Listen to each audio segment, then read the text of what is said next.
SVC hospital ખાતે senior citizen માટે આરોગ્ય જાગૃતિ કાર્યક્રમ યોજાયો।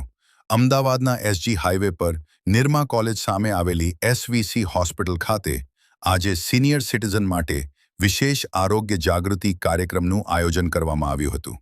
કાર્યક્રમમાં યુરોલોજિસ્ટ, કાર્ડિયોલોજિસ્ટ તેમજ આયુર્વેદિક ડોક્ટરો દ્વારા વરિષ્ઠ નાગરિકોને આરોગ્ય સંબંધિત મહત્વપૂર્ણ માર્ગદર્શન આપવામાં આવ્યું હતું। આ કાર્યક્રમમાં નીલગિરી સર્કલ તેમજ સાયન્સ સિટી ગાર્ડનના સિનિયર સિટીઝન ગ્રુપના અનેક સભ્યોએ ઉત્સાહપૂર્વક ભાગ લીધો હતો। ખાસ કરીને 60 વર્ષથી વધુ ઉંમરના લોકોને આરોગ્ય કેવી રીતે સારું રાખવું, નિયમિત ચેકઅપ, યોગ્ય આહાર અને જીવનશૈલી અંગે માહિતી આપવામાં આવી હતી। હોસ્પિટલ તરફથી સિનિયર સિટીઝન માટે આવવા જવાની સુવિધા રૂપે ખાસ વાહનોની વ્યવસ્થા પણ કરવામાં આવી હતી। ઉપરાંત તમામ ઉપસ્થિત મહેમાનો માટે સ્વાદિષ્ટ ભોજનની પણ વ્યવસ્થા રાખવામાં આવી હતી। કાર્યક્રમ સફળ બનાવવા હોસ્પિટલ સ્ટાફ તથા આયોજકોએ મહત્વપૂર્ણ ભૂમિકા ભજવી હતી। મારો અવાજ news Rameshbhai Patel. Senior citizen ગ્રુપના તમામ મેમ્બરોને ખૂબ ખૂબ આભાર કે આવા પ્રોગ્રામોની અંદર એસસીબીટી હોસ્પિટલની અંદર જે બી પ્રોગ્રામ થયો તેમાં તમને ઘણું જાણવા અને સમજવાનું મળશે। અત્યારે હાલમાં અમે લોકો નીલગિરી સર્કલ આગળ સિનિયર સિટીઝન ગ્રુપ ચલાવીએ છીએ।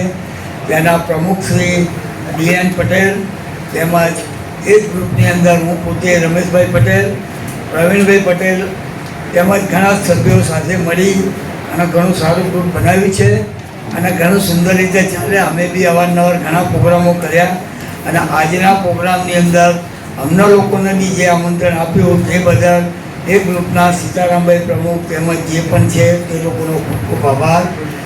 હવે આ એક આપણી ઉંમર એવી છે કે જે ઉંમરને કારણે આપણને પોતાને એવું થતું હોય કે મને કંઈક થઈ જશે, મને કંઈક થશે તો આગળ મારું કોણ, તો એના માટે આ પ્રોગ્રામો થતા હોય છે અને એ જાણવા માટે આપણે જરૂરી હોય છે। અને આ રીતે જે પણ ગ્રુપના મેમ્બરો છે તમામે આની અંદર હાજર રહેવું જોઈએ અને ઇન્ટરેસ્ટ લેવો જોઈએ।